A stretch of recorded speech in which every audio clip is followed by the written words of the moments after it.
24 की तैयारी के अंतर्गत सामान्य अध्ययन के सबसे ज्यादा महत्वपूर्ण 75 प्रश्न, ये 75 प्रश्न दोस्तों सभी विषयों से मिक्स करके बनाया गया है। यहाँ पे सामान्य विज्ञान, राष्ट्रीय आंदोलन, अंतर्राष्ट्रीय घटनाएं, बिहार स्पेशल, भूगोल इत्यादि विषयों से सबसे ज्यादा महत्वपूर्ण प्रश्नों को हमारे एक्सपर्ट टीम के द्वारा चुनकर लाया गया है। तो वीडियो को अंत तक जरूर देखिए ताकि आपका कोई भी प्रश्न नहीं छूटे। यहाँ एक प्रश्न में आप देखेंगे कई प्रश्न छुपे हुए हैं। तो आइए कम समय लेते हुए इस वीडियो को शुरू करते हैं। यदि आप इस चैनल पे पहली बार हैं तो चैनल को सब्सक्राइब कर लीजिए ताकि जब भी वीडियो डाला जाए तो ऑटोमेटिक आपको नोटिफिकेशन मिल सके और आप आसानी से देख सके। एक बात और बताना चाहूंगा दोस्तों, डिस्क्रिप्शन में प्लेलिस्ट का लिंक है, उसे ओपन करके जरूर देखें। वहां पे एक ही जगह आपको सभी विषयों के वीडियो मिल जाएंगे, डीएलएड 8 यूनिट के वीडियो मिल जाएंगे और सामान्य अध्ययन के सभी विषयों के वीडियो मिल जाएंगे आपको और आपकी तैयारी बेहतर से बेहतर हो जाएगी। आइए शुरू करते हैं। सबसे पहला प्रश्न देखिए, निम्न में से कौन विद्युत ऊर्जा को यांत्रिक ऊर्जा में बदलता है? ये सभी प्रश्न सक्षमता 2 परीक्षा के लिए भी काफी ज्यादा महत्वपूर्ण है। तो प्रधान शिक्षक परीक्षा 2024 और सक्षमता 2 परीक्षा दूसरे चरण की परीक्षा के लिए भी ये वीडियो काफी महत्वपूर्ण है, तो इसे पूरा अंत तक जरूर देखिए। पहला प्रश्न, निम्न में से कौन विद्युत ऊर्जा को यांत्रिक ऊर्जा में बदलता है? विद्युत ऊर्जा को यांत्रिक ऊर्जा में कौन बदलता है, यह आपको बताना है। तो सही उत्तर क्या हो जाएगा? ऑप्शन ए, विद्युत मोटर। विद्युत मोटर क्या करता है? विद्युत ऊर्जा को यांत्रिक ऊर्जा में बदलता है। लाउड स्पीकर और माइक्रोफोन ध्वनि ऊर्जा को विद्युत ऊर्जा में बदलते हैं और विद्युत बल्ब क्या करता है? तो वह विद्युत ऊर्जा को प्रकाश ऊर्जा में बदलता है। ठीक है, तो ये सभी ऊर्जा को रूपांतरित करने वाले उपकरण हैं। चलिए आगे बढ़ते हैं।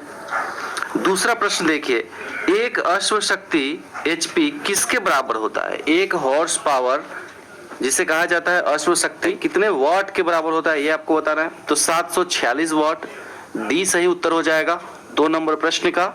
चलिए 3 नंबर प्रश्न देखते हैं। पलायन वेग का मान होता है, पलायन वेग का मान कितना होता है? तो सही उत्तर हो जाएगा ऑप्शन सी, 11.2 किलोमीटर प्रति सेकेंड। ठीक है दोस्तों, 11.2 किलोमीटर प्रति सेकेंड। एकदम ध्यान से पढ़ते चलिए, नोट करते चलिए, सभी प्रश्न अत्यंत महत्वपूर्ण है। निम्न में से कौन एक अदिश राशि है?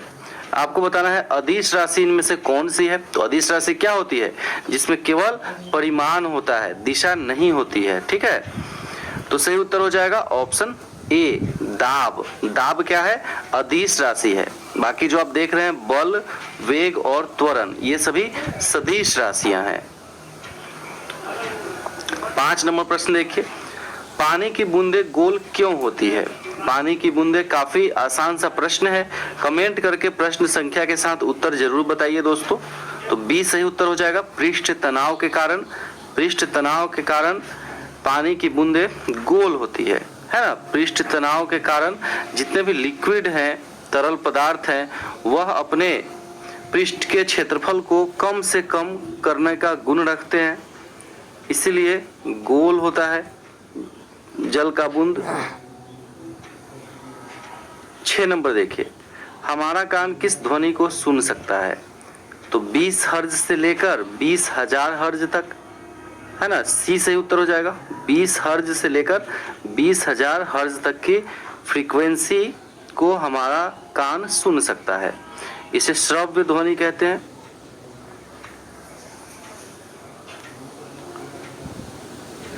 सात नंबर देखिए, पृथ्वी की सतह से ऊपर या नीचे जाने में जी जो होता है, स्मॉल जी, गुरुत्वाकर्षण, पृथ्वी के द्वारा लगाया गया बल, उसका मान क्या होता है? बदलता है, नहीं बदलता है, घटता है, बढ़ता है, ये आपको बताना है 7 नंबर प्रश्न में। तो बी घटता है।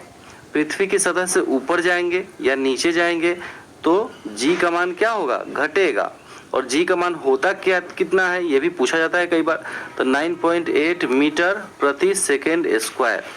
ठीक है, 9.8 मीटर प्रति सेकेंड स्क्वायर ये स्मॉल जी का मान होता है। कई बार कैपिटल जी का मान पूछा जाता है, तो 6.67 into 10⁻11 newton metre square kg inverse square. ठीक है, ये कई बार ये भी पूछा जाता है कि बताइए जो यूनिवर्सल ग्रेविटेशनल कांस्टेंट है, ठीक है, उसका यूनिट क्या होता है। तो यूनिट होता है यह न्यूटन मीटर स्क्वायर केजी -2, है ना, ये होता है। आप इसको ध्यान में रखें। 3-4 प्रश्न आपके यहाँ पे कंप्लीट होते हैं। 8वां देखिए, तारे क्यों टिमटिमाते हैं? प्रकाश की किस घटना के कारण तारे टिमटिमाते हैं? तो सही उत्तर हो जाएगा ऑप्शन सी, प्रकाश के अपवर्तन के कारण।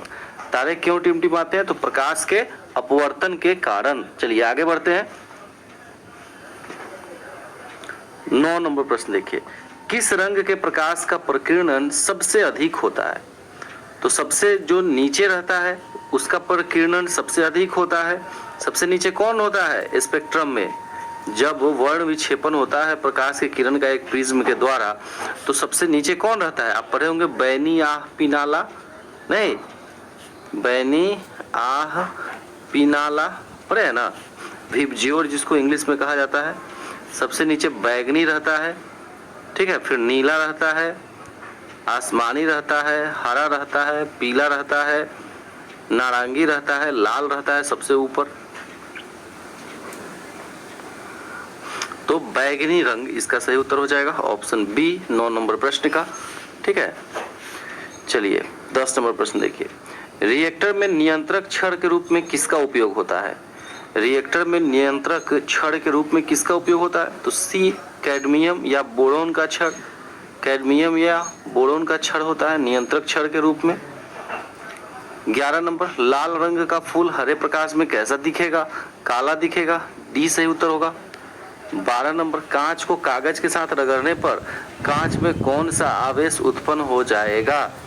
तो कांच में कौन सा आवेश उत्पन्न हो जाएगा? तो कांच का कुछ इलेक्ट्रॉन कागज पे चला जाएगा, तो कांच पे इलेक्ट्रॉन की कमी हो जाएगी, तो धन आवेश हो जाएगा। बी सही उत्तर होगा 12 नंबर प्रश्न का। चलिए अब आगे बढ़ते हैं। 13 नंबर देखिए, इनमें से कौन प्राथमिक रंग है? प्राथमिक रंग कौन है ये आपको बताना है। तो क्या होता है? 3 होता है प्राथमिक रंग, RGB, लाल, हरा और नीला। ठीक है, ये 3 होते हैं। तो यहाँ पे कौन सा है? हरा दिया हुआ है, डी। तो डी सही उत्तर हो जाएगा 13 नंबर प्रश्न का, हरा रंग। चलिए 14 देखिए, ऊष्मा का एसआई मात्रक होता है। ऊष्मा का एसआई मात्रक आपको बताना है। तो सही उत्तर हो जाएगा बी, जूल होता है। ऊष्मा को जूल में मेजर किया जाता है। 15, 0 केल्विन किसके बराबर होता है? 0 केल्विन किसके बराबर होता है? तो ए -273 डिग्री सेल्सियस। 0 केल्विन किसके बराबर होगा? तो -273 डिग्री सेल्सियस। ये सभी प्रश्न दोस्तों प्रधान शिक्षक परीक्षा 2024 एवं सक्षमता द्वितीय चरण परीक्षा के लिए काफी ज्यादा महत्वपूर्ण है। पूरा अंत तक जरूर देखिए वीडियो को। इसका पीडीएफ प्राप्त करने के लिए आप हमारे नीचे दिए हुए सबसे बेहतर पीडीएफ आप ले। इस संचरण विधि द्वारा गर्म होता है वायुमंडल, जो गर्म होता है उसमें ऊष्मा के कौन सी संचरण वाली विधि होती है ये आपको बताना है 16 नंबर प्रश्न में। तो संवहन क्या हो जाएगा? संवहन, ए सही उत्तर हो जाएगा। गैस में संवहन होता है, जबकि ठोस पदार्थ में चालन होता है। ठोस पदार्थ में चालन होता है। और जो ऊष्मा आती है सूर्य से यहाँ पृथ्वी तक, वह विकिरण के रूप में आती है। 17 नंबर देखिए, आकाश नीला क्यों दिखता है? आकाश नीला क्यों दिखता है बताना है। तो सही उत्तर क्या हो जाएगा? प्रकाश के प्रकीर्णन के कारण आकाश नीला दिखता है। प्रकाश के प्रकीर्णन के कारण सुबह के समय, उगते समय और डूबते समय आकाश लाल दिखता है। सूर्य जब उदय होता है तो लालिमा दिखाई देती है, लाल टाइप का। तो ये भी प्रकाश के प्रकीर्णन के कारण ही होता है। 18 देखिए, 1 कैलोरी कितने जूल के बराबर होता है? तो 1 कैलोरी 4.186 जूल, 4.186 जूल के बराबर होता है 1 कैलोरी। मोटर गाड़ी के चालक के सामने लगा रहता है। चालक के सामने जो साइड मिरर होता है, जिसमें चालक जो है वह पीछे से आने वाली गाड़ियों को देखता है, वह कौन सा दर्पण होता है? तो उत्तल दर्पण होता है। बी सही उत्तर होगा। 20 नंबर, मोटर कार के हेडलाइट में किसका प्रयोग होता है? तो अवतल दर्पण का प्रयोग होता है मोटर कार के हेडलाइट में। ठीक है, आप इसका डिफरेंस समझे दोस्तों। हेडलाइट अलग है जिससे कि लाइट निकलता है, और साइड मिरर अलग है जिसमें कि पीछे से आने वाली गाड़ियों को देखा जाता है। चलिए आगे बढ़ते हैं। 21 नंबर, समतल दर्पण द्वारा बना प्रतिबिंब होता है, हमेशा काल्पनिक होता है, वस्तु के बराबर होता है और उस वस्तु से उतनी ही दूरी पे बनता है जितना दूरी पे वस्तु दर्पण से होता है, उतना ही दूरी पे प्रतिबिंब भी दर्पण से होता है। 22, लेंस की क्षमता का एसआई मात्रक होता है, क्या होता है? तो ए सही उत्तर है, डायोप्टर। चलिए 23, प्रकाश की किरणों का पथ दर्शाने वाले चित्र को कहा जाता है। प्रकाश की किरणों का जो पथ दर्शाते हैं उस चित्र को क्या कहा जाता है? तो किरण आरेख कहा जाता है, ए सही उत्तर है। 24, 2D क्षमता वाले लेंस का फोकसांतर होता है। 24, ये सब पूछा भी गया है इनमें से कई प्रश्न परीक्षाओं में। तो 24 का सही उत्तर हो जाएगा ऑप्शन डी, 2D क्षमता वाले 50 सेंटीमीटर हो जाएगा, है ना। इसे बताया भी, ये क्षमता परीक्षा में पूछा गया है ये प्रश्न। 1/2 हो जाएगा, 50 सेंटीमीटर होता है ना लेंस का क्षमता। डी क्या होता है? 1/f होता है ना। तो f बराबर क्या हो जाएगा? 1/d। तो 1/2 हो जाएगा मीटर में, इसको सेंटीमीटर में बदलेंगे तो 100/2 बराबर 50 हो जाएगा। 25, देखिए किसी उत्तल लेंस का फोकसांतर 50 सेंटीमीटर है तो उसकी क्षमता होगी। उत्तल लेंस है नहीं, तो उत्तल लेंस में क्या होता है? फोकस क्या होगा? धनात्मक होगा। तो 50 सेंटीमीटर है तो 1/50, 50 दूना 100, डी हो जाएगा, प्लस 2 डायोप्टर। 25 का सही उत्तर क्या हो जाएगा? डी। चलिए 26, प्रकाश की किरणों के समूह को कहते हैं किरण पुंज कहते हैं। 26 का बी सही उत्तर हो जाएगा। ठीक है, चलिए अब यहाँ पे देखिए 27, उत्तल लेंस की क्षमता होती है धनात्मक होगी, बी, है ना।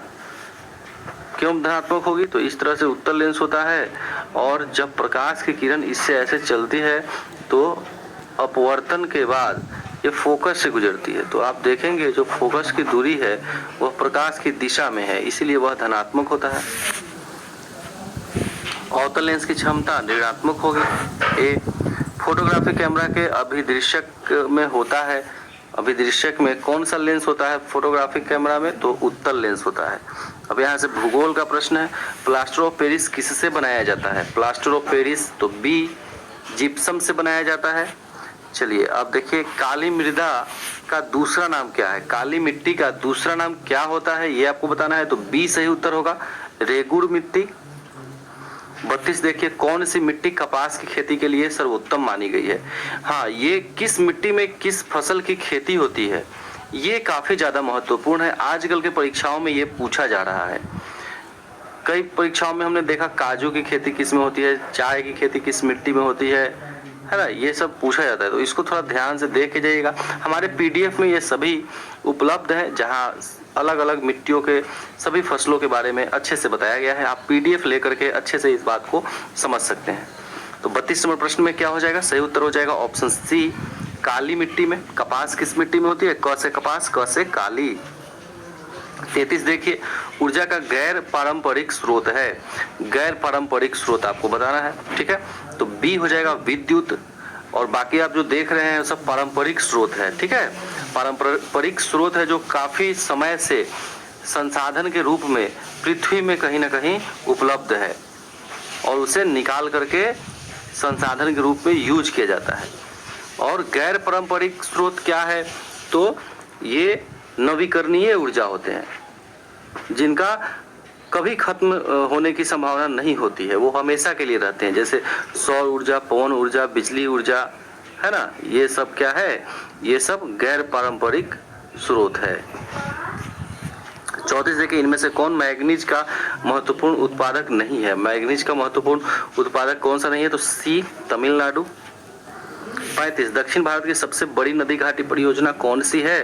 तो ए हो जाएगा तुंगभद्रा नदी पर है। 36 डाकू की अर्थव्यवस्था का संबंध है। डाकू की अर्थव्यवस्था का संबंध क्या है? संसाधन के विदोहन से। 37 काला लोहा किसे कहा जाता है? काला लोहा किसे कहा जाता है ये आपको बताना है। तो बी को मैग्नेटाइट को कहा जाता है काला लोहा। और देखिए 38 नंबर प्रश्न देखिए दोस्तों, विश्व पर्यावरण दिवस कब मनाया जाता है? तो 5 जून को मनाया जाता है। विश्व पर्यावरण दिवस 5 जून को मनाया जाता है। 39 देखिए, निम्नलिखित में किस खनिज का भारत निर्यात नहीं करता है? मीन्स कौन सा ऐसा खनिज है जिसका निर्यात का मतलब क्या होता है? दूसरे देशों में भेजना, है ना। भारत दूसरे देशों में नहीं भेजता है, ये प्रश्न है। तो सही उत्तर क्या हो जाएगा? सही उत्तर हो जाएगा ऑप्शन डी, गंधक। 40 में देखिए, भारत में कोयले का सर्वप्रमुख उत्पादक राज्य है। कोयले का सर्वप्रमुख उत्पादक राज्य कौन सा है? तो बी हो जाएगा झारखंड। 41 नंबर प्रश्न है, टेक्सोल का उपयोग होता है तो कैंसर के इलाज में होता है। 42 देखिए, सर्वोत्तम कोयले का प्रकार कौन सा है? तो एंथ्रासाइट ए है। 43 कोयला किस प्रकार का संसाधन है? तो कोयला अनवीकरणीय संसाधन है और जैव संसाधन भी है। ए और सी दोनों इसका आंसर होगा 43 नंबर प्रश्न का।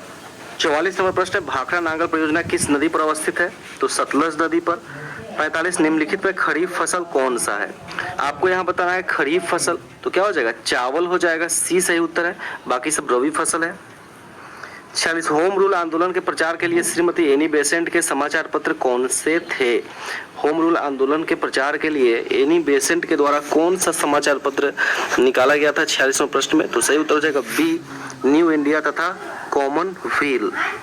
47 मैं तो एक भारतीय टमटम हूँ जिसका कार्य सोते हुए भारतीयों को जगाना है, यह कथन किसका है? 47वां प्रश्न में देखिए, ऐसा कथन कि मैं एक टमटम हूँ जिसका कार्य सोते हुए भारतीयों को जगाना है, ये किसका है? तो 47 का सी हो जाएगा, श्रीमती एनी बेसेंट का है।